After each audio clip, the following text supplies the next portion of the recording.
Well, we are live once again with Rená Koesler. We're talking about how to redirect when you've lost your vision. And this series on summits, whether it's a summit physically, like Renée's going to share with us, she's done a lot of mountaineering, a lot of technical climbs, and we've had the privilege of talking about some of those. Or whether it's a summit in your own life, in your business life, in your personal life, something that you'd like to achieve. What is it like? What do you do when you've lost your vision on the way to the summit? René, welcome to Coffee with Humans. Thank you, Jason. I'm looking forward to it. So summiting, we talked briefly about some summits that you've been on, and you talk about 14,000 foot, mountains, real mountains, out where you live, which is awesome. I live in the middle of Illinois, well, northern part of Illinois, and so a mountain for us is like 500 feet, which is nothing compared to you. Talk to us about summits and mountains and vision. Well, that's a loaded question. How much time do we have? I could talk a long time about summits, right? Yeah, and as we mentioned last time, I've been doing this for a long time, and it speaks to me, and I use that so much as a metaphor to summits in my own life. Things that I'm shooting for and things that I desire to accomplish. It never stops. It just doesn't stop. And whether I'm wired that way or whether it's just how I'm sort of driven, and I caution myself saying the word driven because I think we were talking earlier about the whole idea of being driven to do something. And sometimes there's some costs to that with your environment around you and people around you. And so I caution by saying driven, but summits. I would say, the highest summit I've done is in Nepal. And I've been to Nepal several times. And one that I did almost little over a year ago. It was over 20,000 feet, and it was my big summit. And I had been pining to do that summit for over 20 years. And I came up with excuses. I can't go because I'm taking a group of students, or there's not enough time, or I can't afford it, or whatever. And finally, I got to a point where I said, enough of that. I'm not getting any younger. And if I'm going to do a big peak like this, and it's very technical, ice axe, crampons, the whole 9 yards, all the way to the summit. I need to do this now. So I did it, and it was an absolutely gorgeous day. So I didn't lose my vision on that, but I was using excuses, I think, for whatever reason why I thought, I'm not sure I can do it. I'm not sure I want to do it. I'm not sure it's a real desire, but it finally got to a point to say, I will not know this until I really make the commitment and intention to follow through. Out of curiosity, you talk about that climb being technical with ice axes and crampons and stuff. For our listeners, crampons fit on the bottom of your boots. And they're just like spikes, right? Spikes that go into the ice. Mm-hmm. And then an ice axe, it's an ice axe, and you slam it into the ice, or hopefully not snow, and you push up on those crampons, which you've also dug into the ice. Out of curiosity, though, you're using these things from a technical standpoint. Was it a difficult climb though? Because you might need technical components, but it's an easy climb. The tech stuff is there because you couldn't go up had you not had the technical components to that. But was it difficult? Yes, with a capital Y. Yeah. One, because of the altitude at 20,000 feet. My lungs felt they were about 3 times the size that I ever have given them that opportunity to expand that much. And then as you climb, you have less oxygen. So the oxygen that runs through your body to give you the ability and the strength to actually take the next step is really hard. It's harder and harder and harder. So when you see those documentaries of people climbing Everest and they're just plodding along, you think, oh, why are they so slow? Well, because they're using every ounce of a bit of oxygen that is still through their body to be able to take the next step, for their muscles to be able to have the strength to extend. So yes, it was very difficult and very steep. I mean, increasing 4,000 feet in, um, let's see, went from 16,000 to 20,000 and back to 14,000 all in one day was incredible. Um, so yeah, and I was proud of myself. You know, I'm no spring chicken, but you know, a part of it. We talked about this before too. The whole idea of desire. Yeah. I really wanted to do this, and it's amazing what your mind, your brain, the thoughts that you have, the will that you didn't recognize you had before it, but how the will chimes in to Yeah. sort of meet that desire, and you can do amazing things. Well, I watched a video last night, and the guy was on stage talking about this idea that you have your skill and you have your will, and those two things, you know, are distinct from one another because, you know, for instance, you have the technical skill to do this. Obviously, you in fact did it, and your life to a lot of degree was prepared for that summit because. You know, you subconsciously even perhaps were moving in that direction of you talked about, hey, this is a 20-year goal I've got in front of me.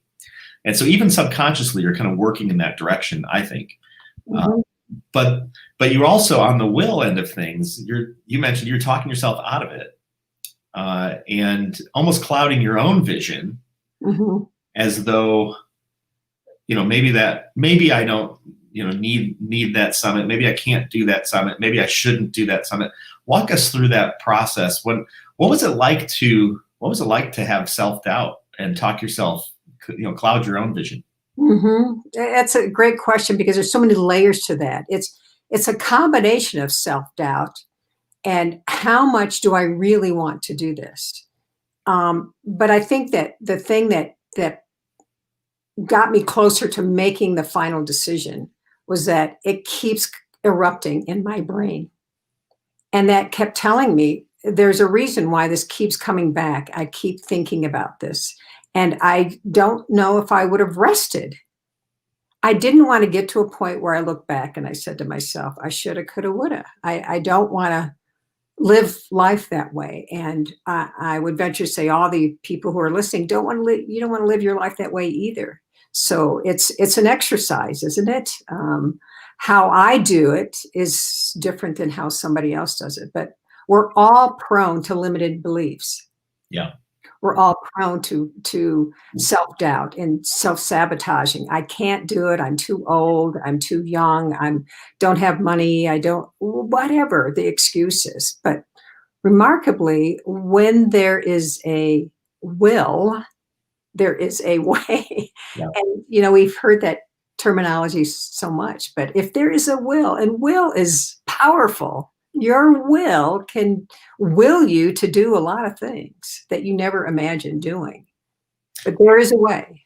Yeah. I don't have the experience of being on a journey towards a mountain summit and then having a whiteout condition or, you know, weather that comes up and pushes you back where you have to hunker down and, you know, like we see on the movies or the documentaries, right?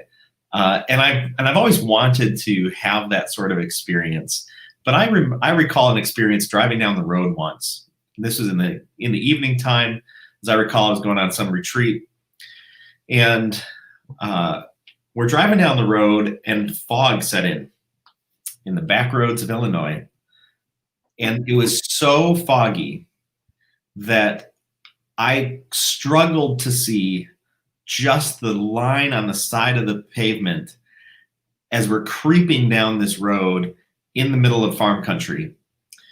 And I thought, well, we have to continue down with the road. We can't just stop because no one would be able to see us.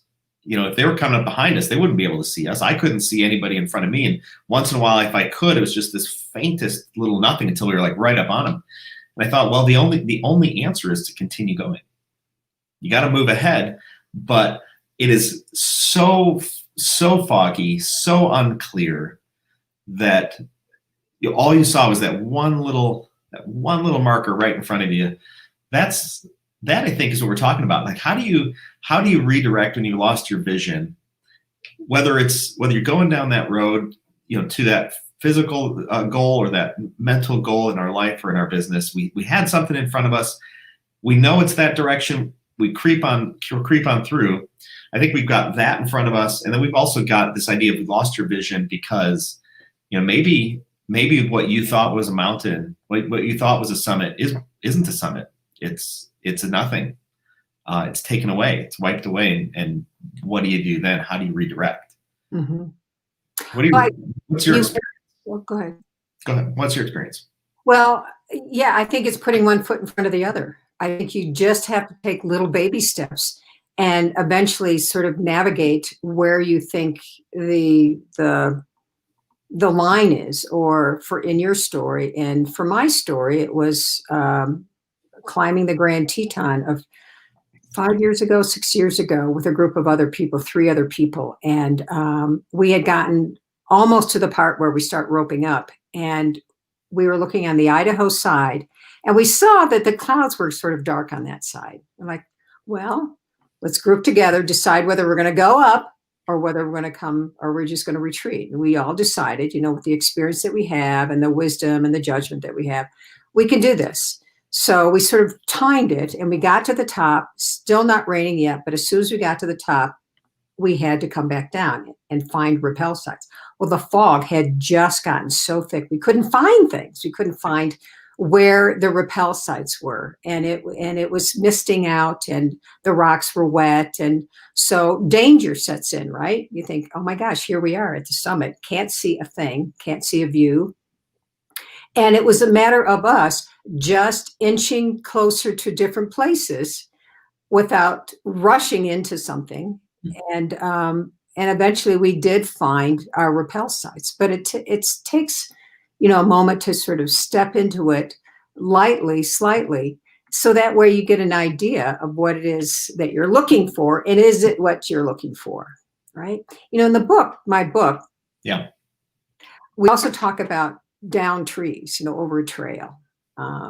Gosh, what am I going to do? Or a storm comes in and you have to redirect. There's nothing wrong with redirecting. There's nothing wrong with your initial vision of this is how the plan is, and this is where you're going, and this is how you're going to get there. The vision is still there. It's sort of like the sun always is shining, regardless of if it's a cloudy day or a foggy day. The sun is still there. Your vision is still there. It's a matter of just navigating toward it. I think that's so hard to see, though.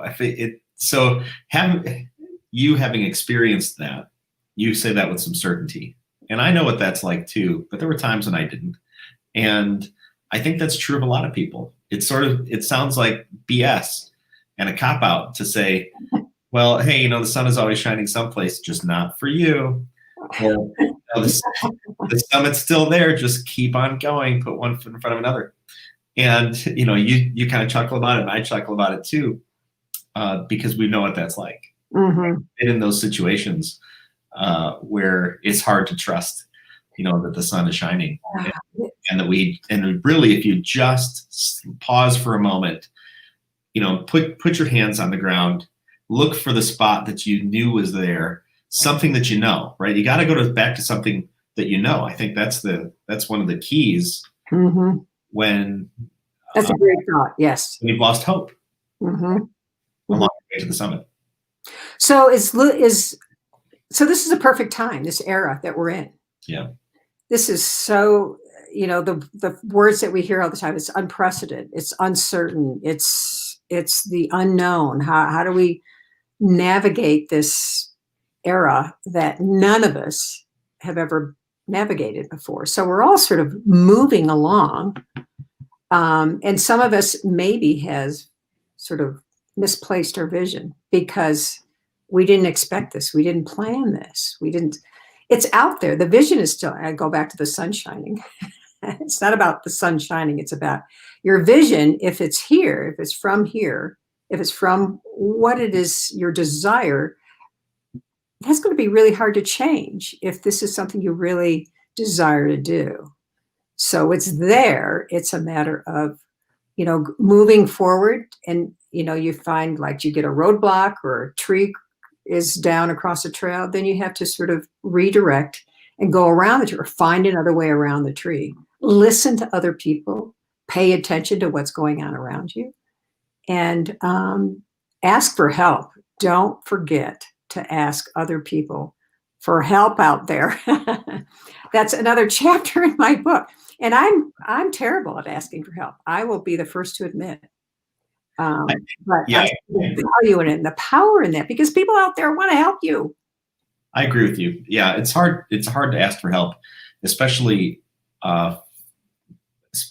when there's a feeling, right, of being criticized, or you're coming into something and you're like, hey, I know nothing about this. And I've always respected folks who come in to a situation and are like, I know nothing about this. Can you teach me? That I think is such a powerful place to be. And whether you're going to, let's say a mountain summit, if that's in your vision, I would think one of the first places you'd start at is, who else has done a summit before? Who else has been to that mountain or done a mountain?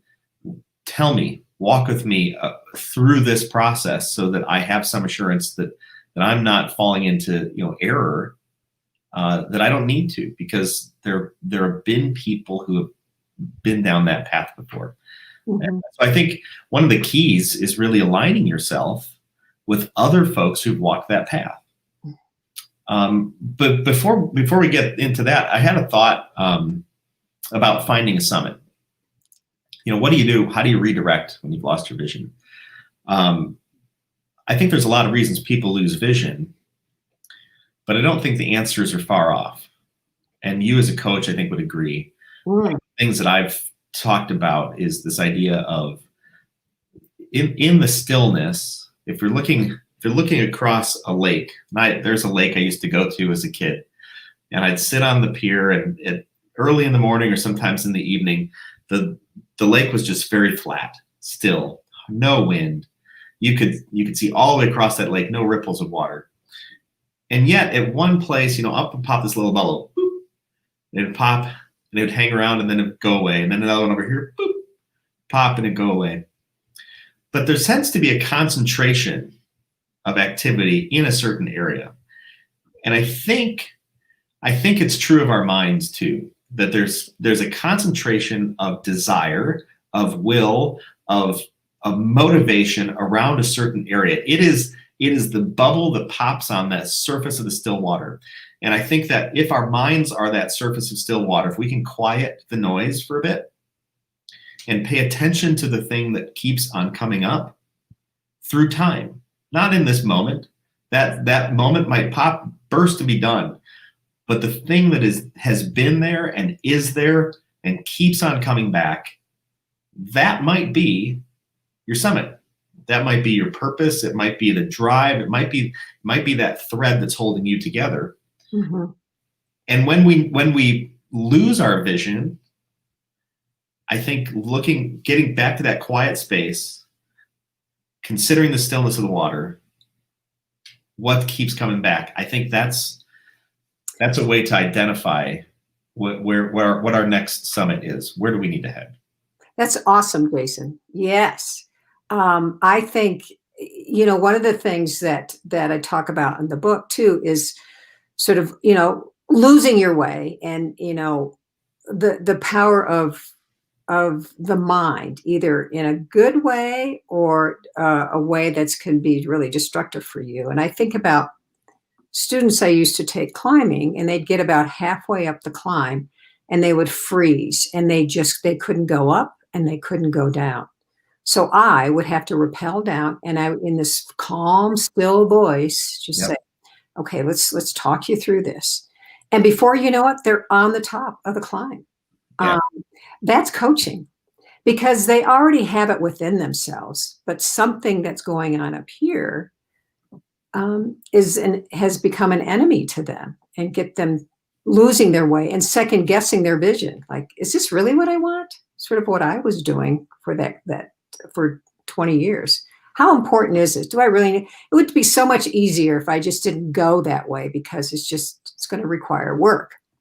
I love that visual of a person getting stuck on a climb. I've seen people I do rock climbing, so I've seen people in those circumstances, and I feel like maybe there have been times I've been in those circumstances too, where you are up on the climb and then you stop right in the middle, and your body, I think your body can go further. It's not an issue of body. It's a matter of mindset that there is so much fear in that moment that the person becomes quite literally paralyzed by choice, not by conscious choice, even sometimes by subconscious choice. The person will not go up. The person will not go down. They will stay exactly where they're at. And you're right. The options are go down and join them and walk them through it, or rig some sort of safety, and break them out of the system that they're in, lower them off, if you can. But they can't stay there. They won't stay there. There's no method to actually stay there. It's just to their detriment that they hang around in there. And we get stuck in life a lot of times too, because we lose track. We lose track sometimes of what do we really care about, and then what is it going to take to get there? What is that summit? And you talk about, there are things that keep coming back to that person. So there are themes. It's sort of the same thing. Like, have I been here before? I've experienced this in another venue before, in another situation. I understand that feeling, but it's a matter of recognizing that person has the answers, but it's navigating the answers, helping them to navigate and helping them to erupt whatever those answers are. And that's the other piece of coaching. And it's powerful because I'm not an advisor. I don't tell people, well, get on up that climb. Right. You need to do this, you need to do that, but talking them through it and asking them the right questions. And then eventually, it's another word that you could use would be empowering them to make the summit in their own way. Yeah. And building on that, I think going from the coach mentality into the mentor mentality is important for individuals as well. So if an individual, and I'll speak for myself, if I'm in a situation where I see the summit out in front of me, let's say I wanted to do a 14,000 foot climb, I am unprepared right now for a 14,000 foot climb, no matter how much I want to do it. It would be unsafe. I would injure myself probably. Something would happen probably that would put me in a bad situation. However, if I'm stuck and I'm not moving forward, I'm not taking steps to go in that direction, that's the benefit of a coach. A coach might then say, okay, now you want to go to do this? Who else has done this before? So let's go talk to Renee, and she's going to mentor you, because there are actual ways that you can and cannot do things, or should not do things when you're moving in that situation. And then you need that advisor, you need that mentor to assist you on the way up as you're learning, before you even get off, onto the actual mountain. You've got some things to learn. And then when you go on that mountain, you usually, it's probably advisable to go with somebody who knows, who's been there before. So I think I agree with you. That's a coach is there to help you internally find the answer that you already know. And then the mentor, the advisor, the expert, we have to align ourselves with experts. And that's where, if we don't adopt that mentality of probably humility, to seek out other people and align ourselves with those folks, we're going to be unsuccessful. We will get ourselves in a situation we have no business being in, and we'll injure ourselves or others. It's such a great example that you use too. Yeah, I mean, you're from Illinois, and I'm from Illinois too, so I understand the flatlands of Illinois. But yeah, so I'm back to my book, and this is not about advertising for my book, but the step 5, or the 5th chapter, is do your homework. Do your homework. So if you need to study. If you need to learn something, learn it, and learn from the right people. If you need special skills, get trained on those special skills. So it aligns with the idea of stepping out, asking other people for help, going to places and people that will give you the knowledge and the skills and the wisdom to move to closer to your summit or closer to your desire. If I wanted to be a comedian, which I don't want to be, but if I wanted to be a comedian and I really desire to do that, I would have to start from square one. I, first of all, need to know what it means to make people laugh. So whatever it is. So I would have to really go to people who are the experts in the field and that I trust and that I value their input and their feedback. You brought that up, you brought that idea of the comedian last time we talked with Steve Harvey, and how in his mind he had a series of events occur in his life and experiences that he had. And then, there's this one moment where he's like, I was born for this. And yet he wasn't doing it yet. He felt in his soul, I'm born for this, which I will experience in the future. And that helped him see and helped him clarify, I need to align myself to that goal. After which he started building those skills, building those connections to move ahead. And there was that vision, there was that summit right off in the future that kept him moving in that direction. He could see it. And as he put together the skills and moved in the direction, he came closer to the summit. And I'm sure there were times when he felt like he also lost his vision. Mm-hmm.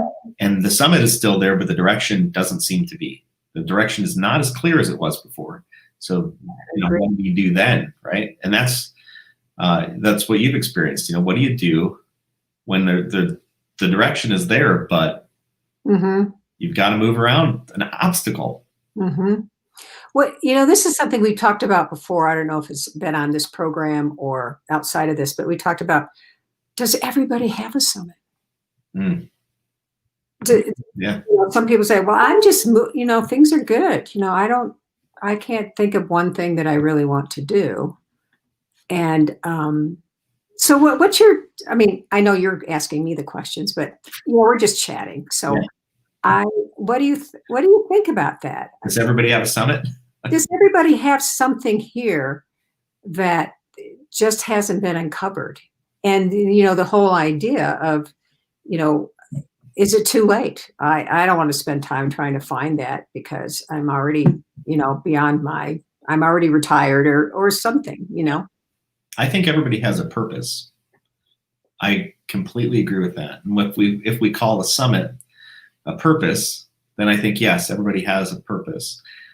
I think people don't know what their goals are sometimes.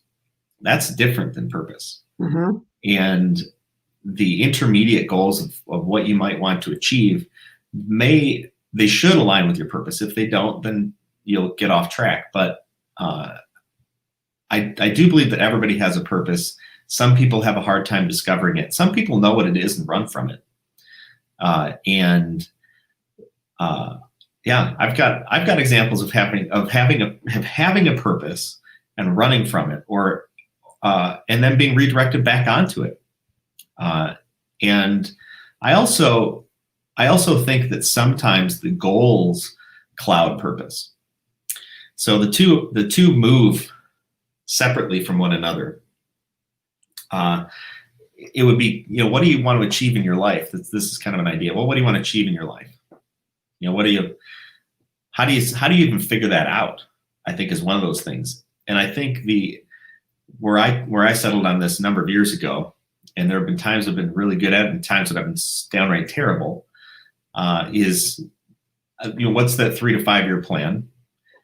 And I separated in two categories because making it any more complicated was not working for me. So I said, what are the things I want to do, and then what are the things I want to be? And those are two distinct categories. And so one of the things I wanted to do was I wanted to climb a mountain. I thought, I want to climb a mountain. Why? Because I can. Why? Because I want to see myself as this adventurous person. So under the what do I want to be category, I was like, I want to be less afraid and more adventurous. What does that mean? Not exactly sure, but I do have a goal out there, and that's I want to climb a mountain. Now, knowing that I want to climb a mountain, I want to be a more adventurous person, what do I do to get there? And I thought I should learn to rock climb. How would I learn to rock climb? Oh, Well, the YMCA has rock climbing classes. Ta-da! Rock climbing classes puts me in a position where I could climb a mountain, and it makes me more adventurous, makes me less fearful. So the step to get to the thing that you want to accomplish, to be the person that you want to be, if those can align in some way, then I think you can achieve. I hate to use the word achieve. I don't want to say that. You can maximize. That's not even a great word to put it either. I think that puts us in an efficiency mindset. I think that we can be more fulfilled. Mm-hmm. Yeah. I think that's the bottom line, isn't it? I mean, when it's all said and done, can you say anybody live a fulfilling life? What is it? I can't judge what you do in your life, and no one can, anything. It's just like you have to answer that to yourself. How do you get to that fulfillment? Whether that's desire or reaching a goal, or what's your life purpose? Like here I am on earth, and I feel like I'm bumbling around. What is it I'm supposed to do? And those are the times when you talk about get away, have some quiet, really identify that by searching what you're really good at, what you really enjoy, what you really want to do. And through that process, maybe that purpose or that desire will unearth organically. Yeah. I think that when people struggle with purpose to a great degree, they either know what that purpose is and don't want to move into that purpose for whatever reason. I think that's part of it. Or they're running. They're running from purpose. For some reason, they're seeking distraction away from purpose. Because it takes them out of their comfort zone? It takes them out of their comfort zone. It requires massive realignment. The work is too great mm-hmm. at the time, mm-hmm. Which would be, for instance, you might have, back to your idea of summit, you have a 20-year goal for a summit. You had work to do. And if that work was too great, you will not make that summit. So same thing with purpose, right? Mm-hmm. I might know what my purpose is, but if the work is too great and I'm unwilling to do it, I will not achieve that purpose, even though I know it. And so many times, I think what sometimes people do is they run in a different direction towards distraction, because that seems like an easier thing. Mm-hmm. And I think people sometimes are in the wrong professions. Oh yeah, for sure. Because they get to a point and maybe they say, I've made it financially, but it's not been a fulfilling career. It's not been something that they've really, and then it might be the idea of, well, I'm too old. I can't restart another career. I'm 50 or whatever their age is, or whatever their mindset would be. And that's where, when people find themselves in that situation, that's where I think you got to go back to evaluation. Sit on the dock, watch for the still water, mm-hmm. and figure out what has been coming up. Mm-hmm. There's some common theme that's been coming up. And I'm also convinced that most people, me included, need other people to reason through that information. Oh, absolutely. Yeah. So I could talk about it all day to myself, but I need somebody to help me clarify mm-hmm. what those points are. Mm-hmm. Because all of this is topic probably for the next time. All of my circumstances are designed to keep me exactly where I'm at, and to keep me seeing the things that I continue to see. That's what life becomes. All of our circumstances were built. We built them to some degree, and we are now stuck in them. And it takes somebody outside of those circumstances to help us reason and evaluate our experiences so that we can see the next thing for us. But it takes that person to sort of step out, because for many, it's hard for people to go out and ask for help or confide in somebody else about, I'm not sure about this, or I'm not sure this is what I'm supposed to be doing. Because that's vulnerability, isn't it? It's Yeah. being vulnerable to a coach, being vulnerable to someone who's got on the other side listening and helping you sort of think about other things that are going on that you already know that are inside of you. Yeah. Mhm. Well, let's wrap this up for today. Do you have a final thought for us for today? A final thought. I know I put you on the spot. Yeah. Well, If you don't have a final thought, I do. go for it, and then maybe I'll piggyback on yours. Okay. So the thought that is recurring in my mind is make sure that you align yourself, seek out people who have been down the path to the summit that you think you want to achieve. Whether you're right about that summit or not, whether your vision is hazy or not now, if there was a summit that was in front of you, go find the people. Just reach out to them and say, hey, I'm thinking about whatever that is. Do you have a minute to chat? I think that's a good action item when people are stuck on towards their summit, when they can't see it anymore, when they're not sure if it even existed. Just reach out. Love it. I would 100% agree with that. And I'd also add that just because that person's summit is not the same summit as yours, they all relate, because everybody's pursuit toward their goal or desire, their pie in the sky, their purpose is very similar. It doesn't have to be the same event or the same desire for you to glean something from the person who's wanting to reach out and help you. Yeah, that's a great point. Thanks, Renee. We will see. Yeah. Thanks to all of our listeners. Thanks, everyone. Some folks wrote in on the chat. Hi, everybody. Thanks for joining us. We'll see you next time. Thanks, Renee. All right. Bye, Jason. This has been Coffee with Humans. Subscribe to get updates or click to have coffee with me. coffeewithhumans.com.